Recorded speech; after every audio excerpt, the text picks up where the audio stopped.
911, expliquez-moi ce qui s'est passé. Vous êtes juste à côté d'elle maintenant? Elle est en route. Ils arrivent. Je vais m'en occuper. Il y avait tellement de sang que quand vous la regardiez, vous ne pensiez pas qu'elle portait des vêtements. Écoute, tu ne veux pas que ce soit ton dernier souvenir.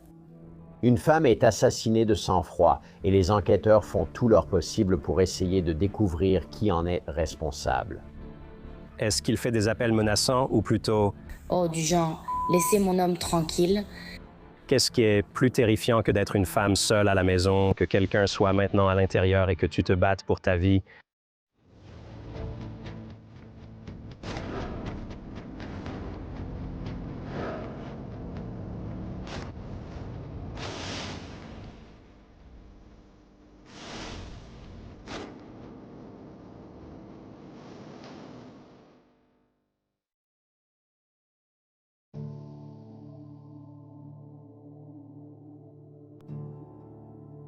C'est Tamarack, en Floride, une banlieue paisible de Fort Lauderdale où vivait ma grand-mère.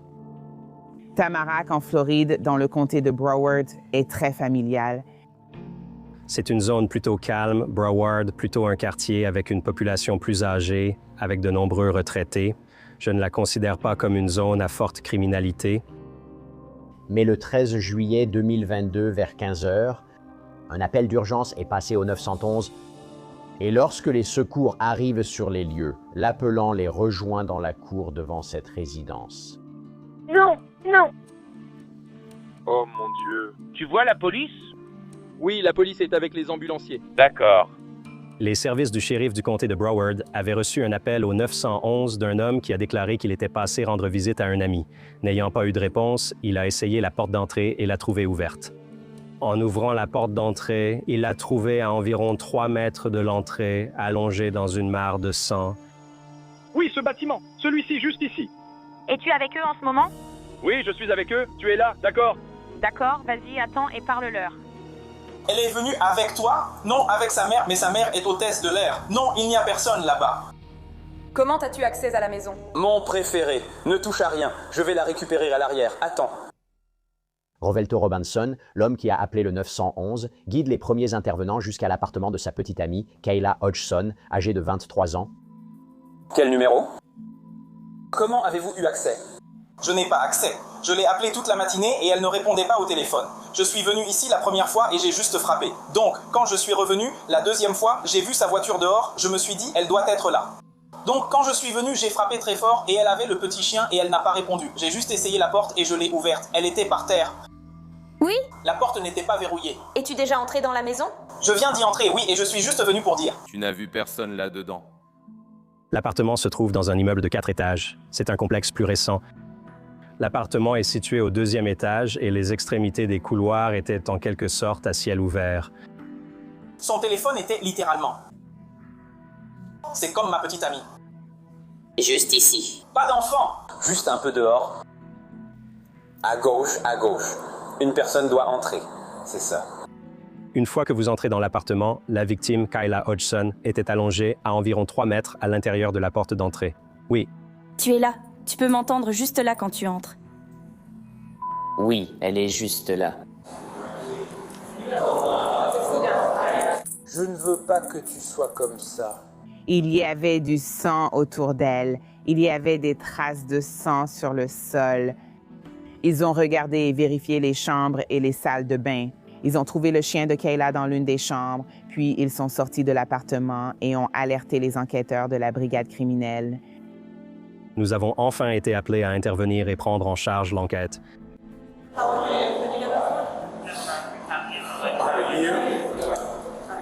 Et puis, une petite amie a du jaune. Et je ne savais pas, genre... Ouais. On rigole. Non. La mère de Kayla, nous sommes désolés que vous traversiez ça. Nous allons faire tout notre possible pour vous aider. Nous aurons des tas de questions à poser. Merci de votre patience. Il semble y avoir des traces de traînées dans le sang. Et là où menèrent les traces de traînées, c'est ce qui a conduit jusqu'au sommet de la tête de Kayla.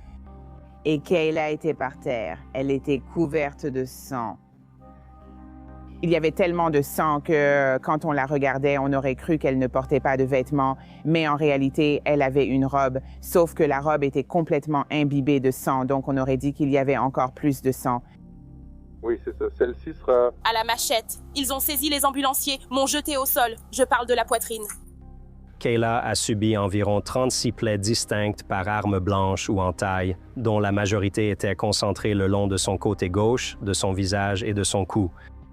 Elle a subi une très longue plaie incisée causée par un objet tranchant qui descendait le long de son visage. Elle a également subi une blessure par arme blanche au cou qui a perforé sa veine jugulaire.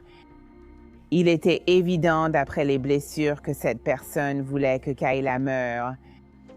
Le médecin légiste a déterminé qu'il s'agissait d'un homicide et que la cause du décès était de multiples blessures par arme blanche. Mais qui voudrait tuer Kayla Hodgson?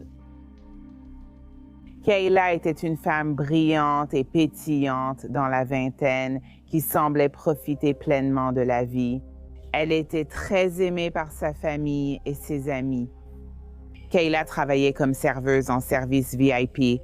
Elle travaillait pour une entreprise appelée Bardol. Elle travaillait aussi à son compte en privé.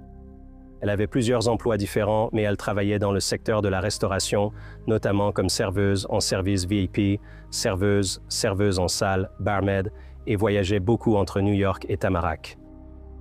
Elle vivait à Tamarack avec sa mère et elle et sa mère avaient une relation très proche. Kayla, d'après ce que je peux voir, vient d'une famille aimante.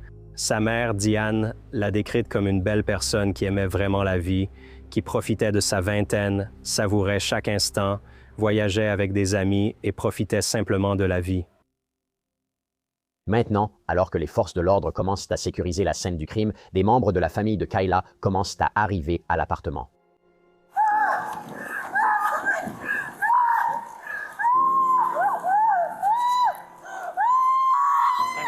Je dois dire que ça fait mal à son corps. Hé, quand est-ce que tu lui as parlé pour la dernière fois? Quand as-tu parlé à ta cousine pour la dernière fois? Il a parlé sur Instagram, je crois, hier. Je vois ma cousine. Oh, ces gens-là. Écoute. Où est sa mère? Sa mère est hôtesse de l'air. Elle travaille sur un vol. Je viens enfin de la joindre. Elle revient tout de suite. La cousine de Kayla a appris que Kayla était décédée et elle était extrêmement bouleversée. C'est compréhensible. Peux-tu imaginer ce que ça fait d'apprendre que ton proche est mort dans son appartement à un si jeune âge? Oh mon Dieu, c'est Ethan. Oh mon Dieu!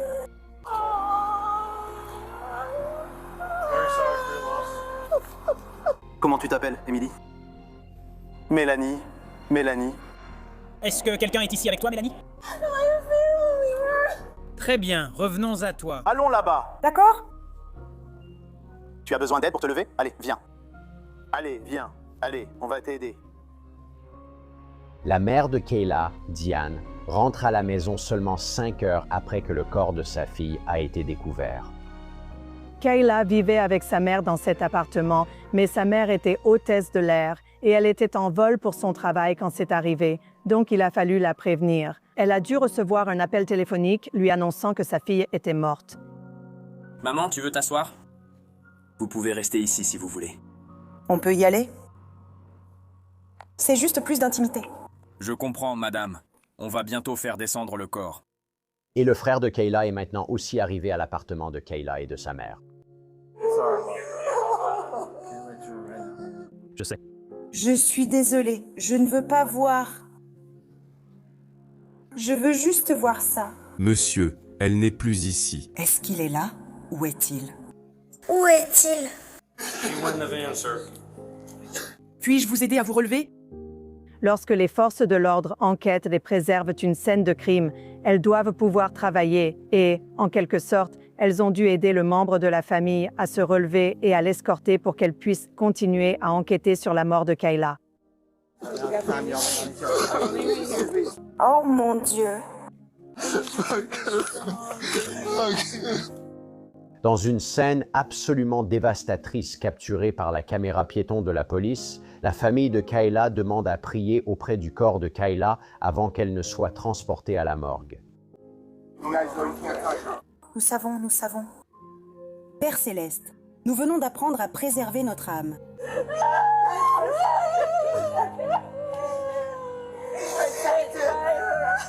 Prends tes bras, prends tes bras. Ross. Écoute, Tu ne veux pas que ce soit ton dernier souvenir, je te le promets. Je te promets, tu ne veux pas que ce soit ton dernier souvenir. Merci, d'accord. Je suis vraiment désolé pour toi. maman, où est le gars qui était dans la maison? Le gars était distrait. Est-il en détention ou fait l'objet d'une enquête? Les enquêteurs doivent interroger la personne ayant trouvé le corps de Kayla, puis Rovelto Robinson, 31 ans. Monsieur, je suis vraiment désolé pour votre perte. On l'appelle le petit ami. Oui, quelque chose comme ça. D'accord. Pourquoi ne pas passer à la voiture et prendre votre déposition sur la façon dont cela s'est passé?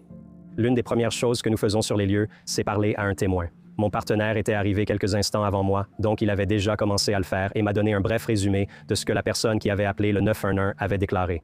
Je l'ai ensuite rencontré moi aussi. Vous souvenez-vous de la première fois où vous avez essayé de contacter Kayla? C'était vers 10 ou 11 heures probablement. Vers 10 ou 11 heures, comment l'avez-vous jointe? Je l'ai appelé. Je l'ai appelé. Je l'ai appelé plusieurs fois. Il a fait référence à Kayla comme étant en quelque sorte sa petite amie. Et encore une fois, il a laissé entendre que même s'ils étaient amis, ils étaient plus que des amis. Ils n'étaient pas exclusifs, mais c'était un peu sa copine. Tu hésitais entre 10 ou 11, mais tu voulais vérifier. Tu as dit avoir supprimé le message. Je l'ai supprimé car elle m'énervait et je pensais qu'elle m'ignorait après être rentrée de chez ma copine. Habituellement, on traverse ces quartiers de Chicago pour voir ma copine. Ça la contrarie ou quelque chose comme ça. Donc elle savait que tu étais allé voir une fille en secret, ouais. Nous sommes très transparents sur notre situation. D'accord. À quelle vitesse tu supprimes les messages et les appels téléphoniques? Après que je sois venu ici, je n'ai pas vu sa voiture.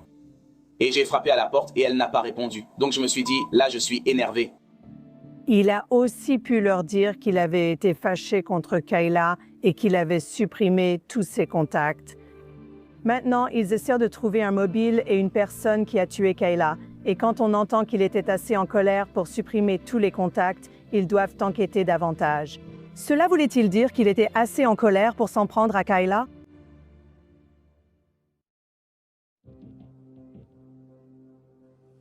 Quand tu l'as appelé, c'est allé sur la messagerie ou ça n'a pas sonné? C'est aussi ce qui m'a énervé et poussé à supprimer son numéro. Au début, ça sonnait, puis soudain, plus rien, même pas de répondeur, juste appel échoué. Ensuite, en appelant avec mon autre téléphone, ça a sonné normalement, ce qui m'a vraiment énervé. Rovelto Robinson donne plus de détails sur la façon dont il a retrouvé Kayla. Maintenant? Je ne frappais pas à la porte comme un dingue. J'étais sur le point de frapper à la porte, puis j'ai juste essayé la poignée, je l'ai ouverte et elle était juste là. Il a été la dernière personne à voir Kayla en personne avant qu'elle ne quitte l'appartement. Donc, Rovelto a pu fournir une chronologie de sa visite chez Kayla la nuit précédente dans son appartement. Ils ont également utilisé la chronologie des appels de Rovelto à Kayla pour montrer qu'il s'agissait bien d'une période où elle était déjà décédée. Malgré le sang suspect sur les mains de Rovelto, les enquêteurs ont conclu qu'il s'était sali en tentant un massage cardiaque à Kayla. Lorsque les détectives ont parlé à Rovelto, personne ne lui est venu à l'esprit qui aurait voulu faire cela à Kayla à sa connaissance. Et même s'il avait aussi une petite amie à New York, il a confirmé aux forces de l'ordre que sa petite amie se trouvait à New York ce jour-là en particulier et que sa petite amie n'avait jamais eu de problème avec Kayla et ne savait même pas que Kayla existait. À la morgue, le corps de Kayla donne aux enquêteurs un indice sur l'identité du suspect. Les nombreuses blessures de défense que Kayla a subies nous ont montré que Kayla s'est battue pour sa vie jusqu'au bout. Kayla portait de faux ongles et donc certains de ses ongles avaient été arrachés pendant qu'elle se battait pour sa vie. Et ses ongles ont également été retrouvés à l'intérieur de l'appartement. Le nombre et l'emplacement des coups de couteau ainsi que les blessures de défense prouvent qu'elle s'est défendue. Cela signifiait que l'attaquant, le meurtrier, était quelqu'un qui agissait par vengeance. Vraiment, ce type de crime implique qu'il a été commis sous le coup de la colère dans un accès de passion ou sur un coup de tête. La scène de crime elle-même est extrêmement sanglante. Il est clair qu'il y a eu une sorte de lutte à l'intérieur de l'appartement de Kayla. Il y avait du sang éclaboussé sur les murs dans le couloir. Elle était entourée d'une mare de sang. Il n'y avait aucune arme visible laissée sur les lieux. Nous n'avons vu aucun couteau. Mais une chose que nous avons remarqué à ce moment-là, c'est qu'il y avait une grande chicha en verre qui était cassée et partiellement sous Kayla et autour d'elle. C'est un gros morceau de verre. Plus tard, nous l'avons récupéré et avons déterminé qu'une grande partie de la bouteille en verre de la chicha, au niveau de la tige, manquait sur les lieux. Et le chien de Kayla fournit aux enquêteurs une autre piste. Kayla avait un petit chien, il s'appelait Dior. L'appelant au 911 a dit qu'une des premières choses qu'il a trouvées étranges, c'est que lorsqu'il a frappé à la porte, il avait l'impression que le chien était presque enfermé dans la chambre d'amis de l'appartement. Il trouve finalement le chien dans la chambre d'amis, porte fermée. L'une des choses que vous avez remarquées, c'est que le chien avait du sang sur les pattes, ce qui nous a donné l'impression qu'il était manifestement hors de cette pièce lorsque l'attaque a eu lieu et que quelqu'un l'avait mis derrière cette porte et l'avait refermée. À première vue, rien à l'intérieur de l'appartement de Kayla ne ressort qui pourrait mener à des suspects. Les enquêteurs doivent donc consulter toutes les images de vidéosurveillance situées à l'extérieur de l'appartement de Kayla. Celle-ci a une caméra Ring. Celle-ci a aussi une caméra. Pendant que la scène de crime était analysée, les détectives sont allés à l'immeuble et ont obtenu les images de vidéosurveillance.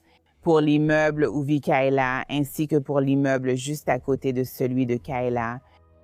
L'appartement de Kayla était au 2e étage. De chaque côté de son appartement, il y avait 2 appartements différents de l'autre côté du couloir et tous 2 étaient équipés de sonnettes avec caméra. Malheureusement, celle à l'ouest, cette caméra ne fonctionnait pas correctement. Celle-ci aurait été la meilleure parce qu'elle montrait une partie de la porte de Kayla. Elle aurait pu capturer l'échange qui a eu lieu à cette porte. Mais il y avait une sonnette équipée d'une caméra du côté est de l'appartement de Kayla et nous avons pu la récupérer. Avec les images de l'appartement et de la sonnette Ring, les enquêteurs établissent une chronologie. Les images de l'immeuble et des caméras de sonnette Ring correspondaient à la chronologie des événements donnés par Rovelto concernant sa visite à l'appartement de Kayla et le moment où Kayla partait travailler. Rovalto Robinson n'est plus considéré comme personne d'intérêt dans cette affaire. Nous avons vu à quelle heure Kayla est partie et rentrée ce soir-là. Cette chronologie était importante. Nous avons alors pu élargir notre enquête et voir qui circulait dans le complexe à ce moment. Les forces de l'ordre ont vu une personne d'intérêt arriver à l'immeuble vers 2 heures du matin. Et cette femme était habillée de vêtements sombres, portait une casquette de baseball, un masque COVID et transportait aussi un sac de nourriture provenant de Shake Shack. Une femme noire, habillée tout en noir, portait une casquette des New York Yankees, un pantalon et une veste noire. Et elle semblait juste rôder sur les lieux. Elle montait et descendait les escaliers, allait et venait dans les couloirs. De 2 heures du matin environ jusqu'à 4h45 du matin, cette même personne allait du bâtiment de Kayla au bâtiment à côté de celui de Kayla. Ils ont observé cette personne regarder les boîtes aux lettres et se déplacer de manière suspecte. Le simple fait que quelqu'un, à 4 heures du matin, surveillait un appartement, c'est suspect. Mais en plus, il y avait un déguisement apparent pour que la personne ne soit pas identifiée. Nous avons finalement pu la suivre dans plusieurs lieux. Ses déplacements et son comportement ont vraiment éveillé nos soupçons. Après le retour de Kayla, la suspecte marche de nouveau rapidement vers son appartement depuis un autre immeuble. Mais elle s'est soudain mise à marcher d'un pas pressé, et cela s'est produit 1 ou 2 minutes après que Kayla soit rentrée chez elle.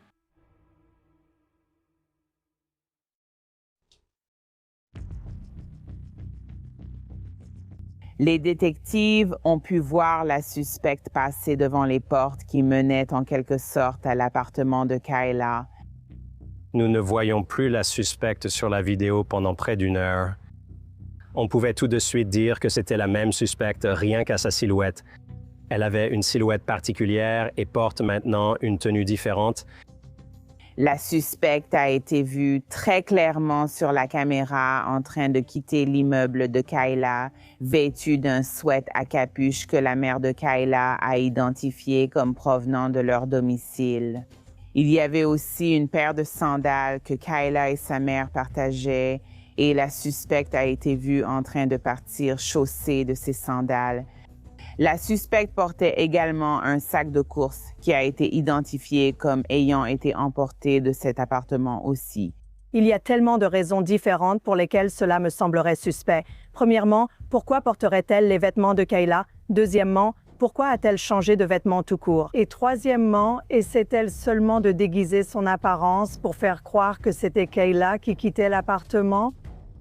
Quand les détectives ont vu que les suspects étaient partis avec des vêtements différents, c'était clairement suspect. Mais quand ces vêtements, au moment du départ, sont ceux de la victime, cela nous indique que ce suspect était certainement à l'intérieur de l'appartement de Kayla, car ce serait la seule façon d'obtenir ces objets. L'ongle de Kayla Hodgson fournit aux enquêteurs un autre indice. L'ADN retrouvé sous les ongles de Kayla a été analysé et cet ADN provenait d'une seule source féminine. Alors, qui est exactement cette femme mystérieuse qui a été aperçue sur les images de vidéosurveillance? Eh bien, les enquêteurs s'entretiennent avec les personnes qui connaissaient le mieux Kayla. Les détectives ont alors essayé de déterminer qui avait des problèmes avec Kayla. Y avait-il quelqu'un dans la vie de Kayla qui aurait voulu la voir morte?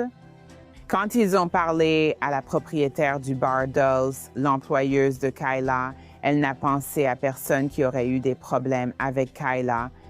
Quand ils ont parlé à la mère de Kayla, la seule chose que sa mère savait, c'est qu'il y avait une fille qui lui passait des appels canulaires, mais elle n'avait pas vraiment plus de détails que ça. J'ai pris contact avec quelques amis de Kayla et je leur ai demandé de me rencontrer pour voir s'il y avait quelqu'un qui correspondait à cette description avec qui Kayla aurait pu avoir un problème. Ceci serait une déposition enregistrée sous serment de Janissa Tate. Nous sommes ici pour parler du décès de Kayla Hodgson. Si j'ai bien compris, vous étiez sa meilleure amie. C'est bien cela? Oui. Très bien. Et vous avez mentionné, avant d'être enregistré, que vous étiez tous les deux à New York récemment. Du 6 juillet au 9 juillet, est-ce exact? Oui. Quand avez-vous vu Kayla pour la dernière fois? Le 9. Janissa Tate était la meilleure amie de Kayla. Elles étaient inséparables. Elles travaillaient ensemble chez Bardol. Où que Kayla soit, Janissa était aussi là. Elles sont allées à New York ensemble. Elles travaillaient lors de soirées à New York ensemble. D'après ce que j'ai compris, Kayla sortait avec un gars qui avait une petite amie ici, en Floride, du nom de Rivalto Robinson. Est-ce que tu le connais sous le nom de Rivalto? Velt. Velt, d'accord. J'ai entendu plusieurs noms. V. Velt, d'accord. Coach, à part V, avec qui Kayla sortait-elle, garçon ou fille? Il y avait un garçon qui s'appelait Shakur. Il y avait un garçon qui s'appelait Terrence. D'accord. Il vient de New York ou de Broward? Terrence vit à New York. Terrence est-il le seul à venir de New York? Oui. Nous avons pu établir cette relation entre Kayla et cette personne à New York du nom de Terry Termogene. La relation de Kayla avec Terry Termogene semblait être une relation où, chaque fois que Kayla était à New York, Terry, qui avait un faible pour Kayla, l'emmenait dîner. Si Terry Termogene se trouvait un jour dans la région du sud de la Floride, Kayla et Terry se retrouvaient pour dîner. Quand ils n'étaient pas dans la même ville, Terry envoyait de la nourriture à Kayla. Voilà tout ce que nous savions de leur relation. Voici donc une autre bonne piste. Sur cette vidéo de surveillance, cette femme mystérieuse devant l'appartement de Kayla portait un sac de nourriture. Terrence, à New York, il envoyait de la nourriture via Uber Eats. Donc, il est naturel de supposer que si quelqu'un livrait de la nourriture en Floride à 4 heures du matin, cela aurait pu être un Uber Eats. Nous savons que Terrence a une copine. C'est exact. Il ne l'admet pas officiellement, mais il a une petite amie. À ta connaissance, avec qui a-t-elle des problèmes? Est-ce que quelqu'un la harcèle, l'embête, ou y a-t-il quelqu'un avec qui elle a un conflit en cours? La seule personne avec qui elle a eu un vrai problème, car Kayla n'a de problème avec personne et ne s'en soucie pas. Normalement, elle ignorerait simplement, sauf avec la copine de Terrence. Littéralement, le premier jour où elles se sont rencontrées, elle lui a envoyé un message sur Instagram. Et quel était le problème qu'elles avaient? En gros, elle a contacté Kayla, tu sais, pour voir si Kayla sortait avec Terrence. J'ai une capture d'écran de leur message privé quand elle lui a envoyé un message. Il parlait juste de ce jour-là. Pourquoi cette fille lui envoie-t-elle un message privé tout de suite? Kayla a pensé la même chose. Quand elle a demandé au monsieur s'il avait une petite amie dont il ne lui avait pas parlé, il a nié. Il a affirmé ne pas avoir de petite amie, seulement une ex. C'est ce qu'il a dit. Alors Kayla a continué à lui parler. C'est clairement une situation très compliquée et les enquêteurs doivent déterminer qui sort avec qui et qui, précisément, envoyait des messages à Kayla au sujet de Terrence. Comment cette fille savait-elle pour Kayla? Le 29, Kayla et moi avons travaillé à une fête. Donc à la fête où nous avons travaillé à New York, ils sont venus. Par il, tu parles de Terrence puis de son groupe? Donc on y retourne maintenant et Kayla et lui commencent à flirter. Il enlève sa bague et la lui met au doigt. Donc maintenant, tous les amis autour filment des vidéos et des trucs comme ça, et l'un d'eux filme Kayla et on voit la bague à sa main. C'est une bague vraiment distinctive ou c'est un... Grande. D'accord. Je crois que j'ai une vidéo de ça. Une bague très grande, très distincte. Kayla danse et tu vois la bague. Et Kayla est là avec la bague. Tu sais, elle n'y pense même pas. Le lendemain, elles reçoivent un message privé de la petite amie. La capture d'écran montre que la fille demande à Kayla si elle est avec ce gars. C'est ça. Mais Kayla n'a pas répondu à ça. Non. Elle a répondu aux 2 premiers au début. Tu sais, parce que la fille l'a contactée et elle a dit « À propos de quoi ?» Elle a demandé « Le gars avec les tresses essayait-il de te parler ou vous parlez ?» Le gars aux tresses, c'est Terrence. Kayla n'a pas répondu. Elle a alors appelé le gars pour lui dire qu'une fille lui écrivait « C'est ta copine. Ils sont allés dîner. » Et quand ils sont allés dîner le lendemain, le matin suivant, elle lui a encore envoyé un message. C'est toi qui ne réponds pas, tu pourrais être une fille. Le truc, c'est que si vous parlez vraiment et que vous traînez ensemble, je veux que tu saches que je ne vais pas être tendre avec aucun de vous deux. En haut, là, il y a une photo d'elle. Oui, c'est elle. En dessous de Shaki, il est écrit Sakina. Sakina, oui. D'accord. Comment sait-on que Sakina est liée à Terrence? Comment sais-tu qu'elle parle de lui? Partout sur sa page, tu vois Terrence. Nous savons qu'il avait une petite amie à New York, Sakina Thompson. Et à un moment donné, Sakina avait appris l'existence de Kayla et il y avait eu des messages échangés. Mais d'après ce que j'ai pu voir du côté de Kayla, il n'y avait vraiment aucune nouvelle bouleversante du genre. D'accord, ne parle plus à Terry. Elle continuait simplement sa vie. Sakina vivait à New York et était prothésiste ongulaire. Sakina croyait qu'elle et Terry étaient ensemble, petite amie, sans se poser de questions, sans aucun doute, ils étaient ensemble. La meilleure amie de Kayla, Janissa, révèle également un autre aspect important de la communication entre Kayla et Sakina. Au début du mois dernier, elle était harcelée par des appels malveillants. Et lors de ces appels malveillants, qu'est-ce qui était dit? S'agissait-il d'appels menaçants ou plutôt... Laissez mon homme tranquille. Kayla a répondu au téléphone et a deviné que l'appel venait de New York, car l'interlocuteur disait « dead ass », une expression typique des New-Yorkais. C'était toujours la même voix de fille. C'était toujours la même voix. Elle disait qu'il restait silencieux 1 minute, puis je devais crier « allô » pour qu'il réponde. Et à la fin, elle a dit « t'es une paix, hein ?» J'ai dit « ouais, je sais, dis-moi autre chose. » Puis le « sais-tu » ?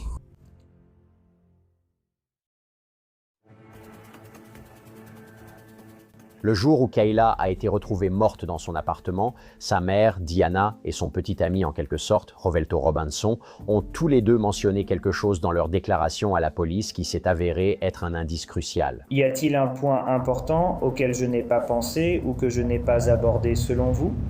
Elle n'a pas de problème. C'est quelqu'un qui a toujours l'air très heureuse. La seule chose, c'est qu'il y a quelques semaines, elle recevait des appels malveillants, mais elle n'est pas entrée dans les détails à ce sujet.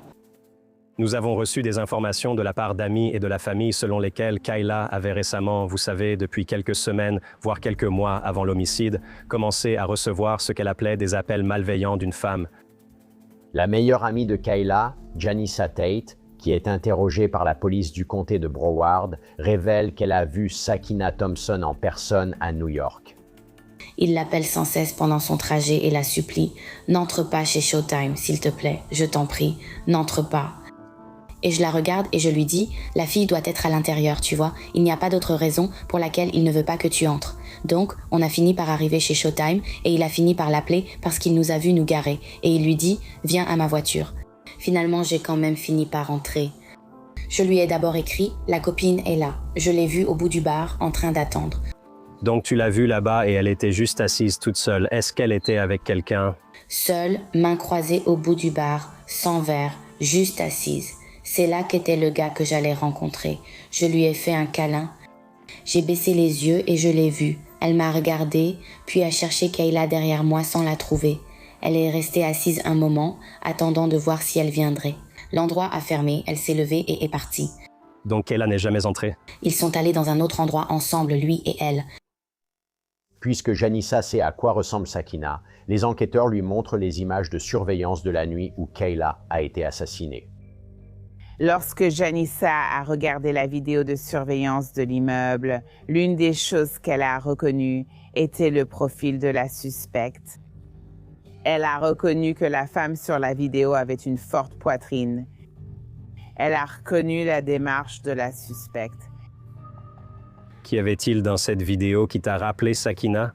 Elle est très trapue, donc elle marche avec la poitrine haute et elle a une démarche lourde.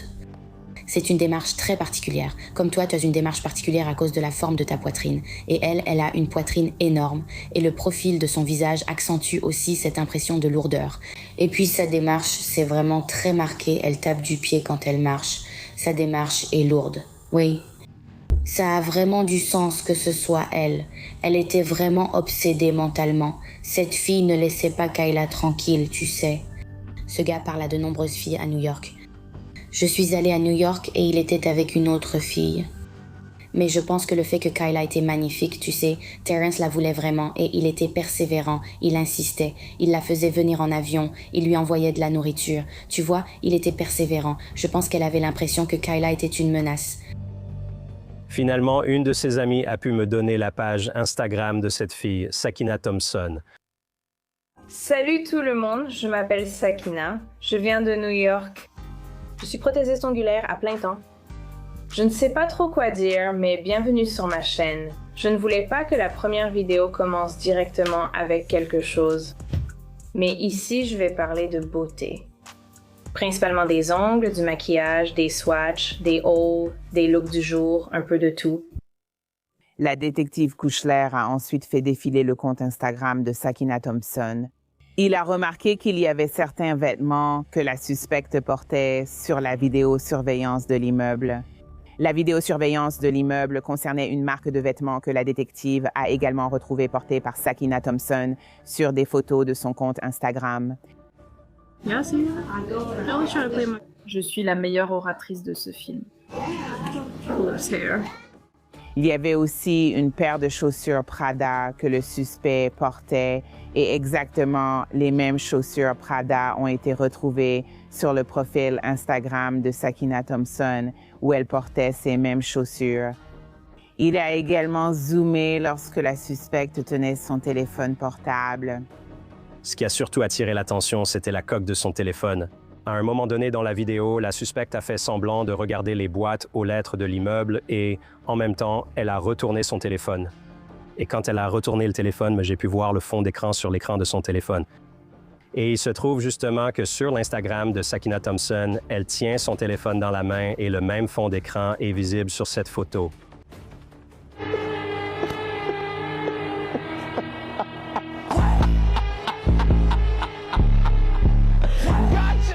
Sakina avait une assez bonne présence sur les réseaux sociaux et elle publiait des choses sur sa relation, y compris avec Terry. Et cela peut ne pas être inhabituel, mais leur relation était un peu toxique. Je ne vais pas mentir, j'aime flirter juste pour voir si j'ai encore la cote. Mais aller plus loin? Non, c'est fou. Chaque fois que Kayla interrogeait Terry au sujet de Sakina Thompson, Terry lui disait qu'elle était folle. C'est mon ex-petite amie, tu n'as pas à t'inquiéter pour elle. Et donc, la seule raison pour laquelle Kayla ne prêtait pas trop attention à Sakina Thompson, c'est parce que Terry lui répétait sans cesse que ce n'était qu'une ex-folle dont elle n'avait pas à s'inquiéter. Pourquoi es-tu si nerveuse? Pourquoi transpires-tu autant et sembles-tu affamée? Non, pas du tout, ce n'est pas ce que tu crois. C'est un gros malentendu, tu dois me croire. Liz, je te le dis, tu ferais mieux de m'écouter. Tu aimes les pâtés de crabe, n'est-ce pas, Carlo? Elle parlait de frapper Terry, de ses infidélités et d'autres choses qui pouvaient peut-être la faire réagir. Tu sais que je me bats, n'est-ce pas? Tu sais que je me bats, n'est-ce pas? Tu sais que je me bats, n'est-ce pas? Tu sais que je me bats, n'est-ce pas?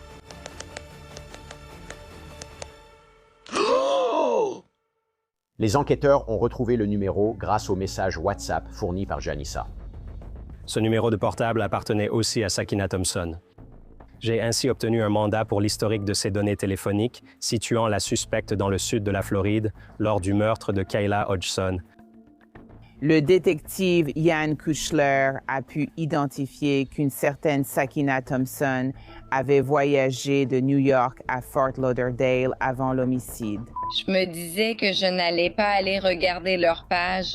Je regarde la vôtre. Aux premières heures du matin, vers 1h du matin, le 13 juillet, ce téléphone portable s'est déplacé près du domicile de Kayla Hodgson, y est resté pendant plusieurs heures, puis est parti vers 6h du matin, retournant à un hôtel où nous avons finalement découvert que Sakina Thompson avait réservé une chambre. Et cela était significatif parce que nous avons pu le faire correspondre avec une vidéo ultérieure que nous avons obtenue à l'extérieur du complexe d'appartements de Kayla, montrant la suspecte prise en charge par un VTC et ramenée à l'hôtel qu'elle avait réservé. L'heure de la vidéosurveillance correspondait aux données du téléphone qui montraient aussi son déplacement. Donc, nous savions que la personne que nous voyions sur cette vidéo de surveillance, voyageant depuis la résidence de Kayla Hodgins jusqu'à l'hôtel, était Sakina Thompson. Nous revenons encore à ce sac de nourriture porté par la femme mystérieuse sur les images de vidéosurveillance. Sakina Thompson, lorsqu'elle a pris sa chambre à l'hôtel où elle séjournait, avait commandé de la restauration rapide dans un établissement local et ce même sac a été apporté par elle sur la scène du crime. Avoir cette information et l'avoir porté, ce sac en particulier, nous a donné l'impression qu'elle l'avait peut-être utilisé comme une ruse pour se faire passer pour une livreuse apportant de la nourriture tard dans la nuit, car nous savons que Terry Termogen, le petit ami de Sakina Thompson, avait déjà envoyé des commandes de nourriture à Kayla après le travail, tard le soir. Si Kayla voit par le Judas cette femme avec un sac de restauration rapide, j'ai l'impression qu'elle a utilisé cela pour gagner sa confiance et ouvrir la porte. Sakina avait tout ce stratagème planifié. Elle avait même créé un faux compte sur une application de VTC pour dissimuler son identité. Les 2 trajets en VTC utilisés par Sakina Thompson avaient été réservés sous des noms différents le même jour, à quelques minutes d'intervalle, et ces 2 noms étaient faux. Sakina Thompson a utilisé ces sortes de faux comptes sur une application de VTC pour se rendre sur les lieux de l'homicide et en repartir. Les enquêteurs pensent donc que la combinaison des données numériques, des publications sur les réseaux sociaux et des images de vidéosurveillance indique clairement une préméditation. Nous savons qu'il y a une relation entre Sakina et Terry, Terry et Kayla. Nous savons qu'il y a eu des tensions dans le passé avec des messages échangés.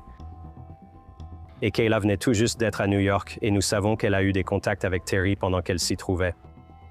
D'après ce que nous avons compris, Sakina avait appris que Terry avait vu Kayla.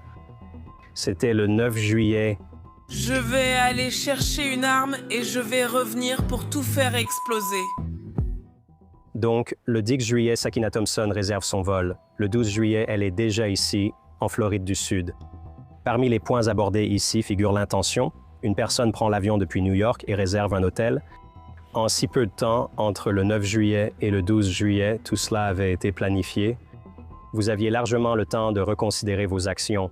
Donc, quelqu'un vient ici, même si sur le coup de l'émotion, vous êtes dans un avion pendant 3 heures, vous avez maintenant réservé un hôtel. Vous êtes maintenant en Floride du Sud. Vous avez le temps de changer de cap.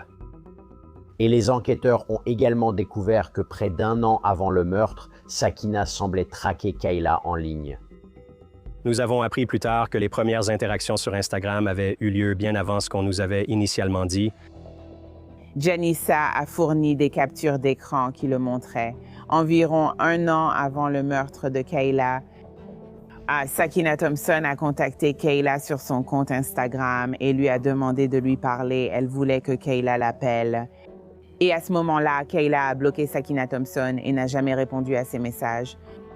Quelques mois plus tard, chaque fois que Kayla envoyait un message à Terry, d'une manière ou d'une autre, Sakina Thompson voyait ces messages. Et maintenant, elle avait le numéro de téléphone de Kayla et elle a de nouveau envoyé des messages à Kayla, des messages de menaces, l'insultant, lui reprochant de fréquenter Terry. Et encore une fois, Kayla la bloque. Des mois plus tard, Kayla envoie un message à Terry et cette fois, il semble que Sakina Thompson ait pris le téléphone de Terry et ait répondu à Kayla depuis le téléphone de Terry. Et c'était la seule fois où nous avions la preuve que Kayla avait jamais répondu à Sakina Thompson. Sakina Thompson a envoyé à Kayla une photo d'elle et de Terry au lit en train de s'embrasser. Et quand elle a envoyé cette photo, les mots qui l'accompagnaient disaient essentiellement à Kayla que tout allait bien ici. Et Kayla a répondu à Sakina Thompson en renvoyant un message au portable de Terry. « Tu adores embrasser les lèvres de mon sexe. » Après ça, Kayla a arrêté de communiquer. Les enquêteurs ont désormais une théorie sur les événements du matin du meurtre de Kayla. Nous savons que peu de temps après que Kayla soit partie travailler, Sakina Thompson est arrivée à l'immeuble vers 1h du matin. Elle passe les 3 heures suivantes à tourner autour de cette résidence. La dernière vidéo que nous avons de Kayla Hodgson la montre en train de rentrer chez elle à pied, après ce qui était probablement une longue nuit debout à parler avec des gens. Sa façon de bouger montre qu'elle est fatiguée et probablement contente d'être rentrée. Pour elle, chez elle est un lieu sûr. Peu de temps après, on voit Sakina se précipiter vers l'appartement où Kayla vient d'entrer.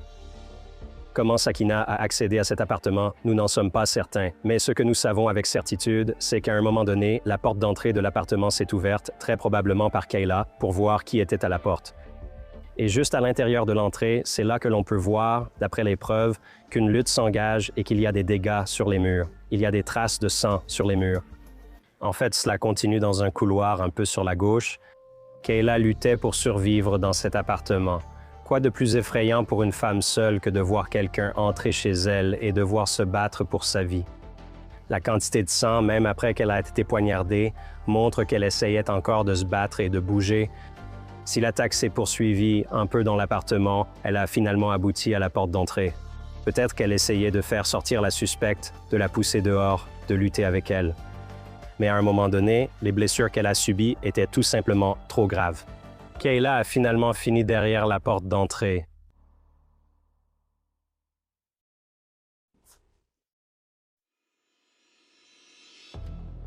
À ce stade de l'enquête, nous sommes maintenant à moins de 2 semaines de l'homicide. Un mandat d'arrêt a été délivré. Je me suis rendu à New York, dans le quartier du Queens, pour localiser Sakina avec l'aide du NYPD et des US Marshals. Et finalement, elle a été placée en garde à vue le 3 août 2022. Son sac contenait son billet d'avion pour un vol au départ du sud de la Floride. Sakina a finalement été inculpée de meurtre au 1er degré. Sakina ne nous a jamais parlé. Elle avait un avocat et avait invoqué ses droits, donc nous n'avons jamais entendu sa version. Une fois que Sakina a été placée en détention à New York, elle y est restée du 3 août au 18 octobre. Elle a été extradée dans le comté de Broward, où la police scientifique a obtenu son ADN. Cet échantillon d'ADN a été analysé, ce qui a confirmé que l'ADN retrouvé sous l'ongle de Kayla Hodgson était en fait celui de Sakina Thompson. En tant que procureur, nous n'avons pas le droit de parler aux accusés. La seule façon pour nous d'avoir un aperçu de ce qu'ils pensent, c'est d'utiliser toutes les preuves dont nous disposons. Et les preuves dont je disposais étaient les données de son compte Instagram. Alors j'ai étudié ces données. J'ai vu comment elle communiquait avec d'autres femmes qu'elle soupçonnait d'avoir des relations avec Terry. J'ai vu le style de vie qu'elle prétendait mener et j'ai utilisé cela pour me préparer au procès.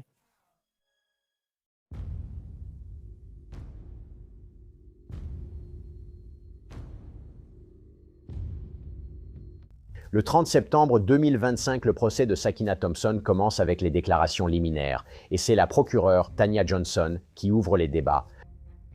Tout s'est déroulé comme prévu, sauf le fait d'avoir été découverte. Traîner Kayla à l'écart dans son propre sang, loin de la porte, puis partir déguisée avec les vêtements de Kayla. Mais la défense, elle a sa propre version des faits menant à la mort de Kayla Hodgson. La conversation entre femmes que Sakina envisageait avait dégénéré. Le 9e jour du procès, la défense appelle Sakina Thompson à la barre pour témoigner en sa propre défense. Elle commence simplement à m'attraper les cheveux et à me donner des coups de poing. Sakina a témoigné, évoquant la légitime défense. Une chose que le jury remarque toujours, c'est l'attitude de l'accusée lorsqu'elle témoigne, même lorsqu'elle est assise à la table de la défense. Et elle avait une attitude plutôt neutre. Elle n'était pas particulièrement émotive à propos de tout cela. Je lui ai dit que j'étais enceinte, alors j'ai eu l'impression qu'elle essayait de me faire du mal, à moi et à mon bébé. Je ne me suis pas battue que pour moi. Je me suis battue pour moi et pour mon bébé. Sakina Thompson a témoigné que lorsqu'elle est allée confronter Kayla de femme à femme, elle était enceinte de 2 mois. C'est difficile à accepter car pourquoi confronter quelqu'un d'inconnu en étant enceinte de 2 mois? Cette personne pourrait être violente ou te faire du mal. Tu n'aurais même pas envie d'y aller. Mais aussi, cela pourrait avoir l'effet inverse. Cela pourrait rendre un jury plus compatissant envers elle en sachant qu'elle était enceinte de 2 mois. Elle attendait un bébé. Une fois qu'elle a dit à Kayla qu'elle était enceinte, elle a témoigné que Kayla s'est énervée, que Kayla l'a attaquée et qu'elle a essayé de lui entailler le ventre. Et c'est à ce moment-là qu'elle a eu un trou noir. Et tout ce qui s'est passé après ce trou noir, c'est ce qui est arrivé, même si elle ne voulait pas témoigner des détails. Lors du contre-interrogatoire, l'accusation conteste la déclaration de Sakina sur la légitime défense. Il me frappait. Il vous frappait où? Mon visage. Où sur votre visage? Qu'est-ce qu'il vous a fait exactement? I don't remember, but Tu ne te souviens pas où elle te frappait au visage? Sur mon visage. J'ai pu révéler qui est Sakina Thompson. La même attitude qu'elle a montrée lorsqu'elle prenait l'avion pour rentrer à New York est la même qu'elle a affichée à la barre. Prendre la vie de quelqu'un en légitime défense et être justifié de le faire, il y a un aspect humain à cela. On pourrait s'attendre à ce qu'elle paraisse très bouleversée d'avoir dû ôter la vie à un autre être humain, et elle n'a pas montré cette attitude à la barre. Je veux dire, c'est bien pour ça que tu l'as tuée, non? Oui. Tu ne l'as pas tuée parce qu'elle se battait contre toi? Non, je l'ai tuée parce qu'elle a pris le verre de la chicha et m'a tailladée, puis elle m'a entaillé le ventre. Elle a essayé de se présenter comme quelqu'un qui se préoccupait vraiment de son enfant à naître. Mais après cette prétendue attaque où Kayla l'aurait tailladée au ventre, elle n'a jamais cherché à obtenir de l'aide médicale. Elle n'est jamais allée à l'hôpital. Elle n'a rien dit dans son témoignage sur ce qu'elle aurait fait ensuite, ce qui serait cohérent avec quelqu'un qui aurait été tailladé au ventre. Après les plaidoiries finales, le jury part délibérer. Quand les jurés sont partis délibérer, je suis toujours nerveuse pour la famille parce que ma priorité principale, c'est qu'ils obtiennent justice. Et la justice ne viendrait que d'un verdict de culpabilité. Le jury revient avec son verdict après 1 heure de délibération et il déclare Sakina Thompson coupable du meurtre au 1er degré de Kayla Hodgson. Une fois le verdict tombé, j'ai été extrêmement soulagée et très heureuse pour la mère de Kayla. Maintenant, avant que le juge ne prononce officiellement la sentence de Sakina Thompson, les amis et la famille de Kayla ont livré des témoignages sur les répercussions du crime. Bonjour, monsieur le juge. Avant tout, je voudrais que vous constatiez combien de personnes aiment vraiment ma sœur.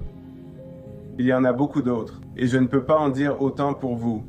Ce type d'amour et de soutien ne disparaîtra jamais. Pour le reste de votre existence, vous devrez vous regarder dans le miroir chaque jour, regretter vos décisions et réfléchir à quel point vous êtes insensé. J'espère que vos nuits seront remplies de regrets et de solitude, que vous ne pourrez plus jamais voir ou serrer votre famille dans vos bras. Je suis Mélanie, la cousine biologique de Kayla et sa grande sœur de cœur. Le 13 juillet vers 15h30, j'ai reçu un appel m'annonçant que Kayla avait été retrouvée morte chez elle. La toute première question que j'ai posée à Dieu au milieu de toutes mes larmes allongées par terre, c'était « Qui aurait pu faire ça à Kayla ?» Kayla était une personne qu'on ne rencontre pas 2 fois dans une vie. Elle avait un esprit si brillant que chaque pièce s'illuminait à son arrivée, comme Times Square au Nouvel An. Qui vous a donné le droit d'entrer chez elle et de lui faire ça? Dis-moi à quoi tu pensais chaque fois que tu cherchais One Princess K sur Instagram. Tu as vu une belle fille avec un corps de rêve, une personnalité pétillante, tout le contraire de ce que tu vois quand tu te regardes dans le miroir. Ça t'a tellement détruite. Tu voulais abîmer son visage. Mais sache que si Kayla était en vie, même avec ses cicatrices sur le visage, elle aurait quand même été la plus belle fille de la salle. Elle serait plus magnifique que tu ne pourrais jamais l'être. Ton esprit est tellement tordu parce que la seule personne qui a tiré profit de toute cette situation, c'est Terry. Il a enfin réussi à se débarrasser de toi. Il peut maintenant profiter de sa vie sans jamais avoir à s'inquiéter que tu harcèles une autre femme qui pourrait l'intéresser ou que tu l'attaques à nouveau de façon toxique. Je supplie maintenant le juge d'accorder à ma famille la paix que nous méritons et de te jeter en prison pour le reste de ta misérable vie, sans aucune possibilité de libération conditionnelle. Après avoir écouté les déclarations émouvantes des proches de Kayla, le juge a quelques mots à dire à son tour. Je crois que le crime de la prévenue dans cette situation particulière était odieux par la façon dont elle a traqué, localisé, s'est présentée, puis a tué. Et sur ce, le tribunal condamne Mademoiselle Thompson à la réclusion criminelle à perpétuité. D'après le code pénal floridien, cela signifie sans libération conditionnelle. Et elle passera le reste de sa vie en prison. Sa famille et ses amis sont venus au procès tous habillés dans la couleur préférée de Kayla. Et lorsque la sentence est tombée, ils portaient tous des t-shirts assortis. Ça a toujours été évident pour moi dès le premier jour que Kayla était très aimée, qu'elle manque énormément et qu'elle avait beaucoup de soutien de la part de ses amis et de sa famille. Merci beaucoup. Notre affaire est conclue pour aujourd'hui.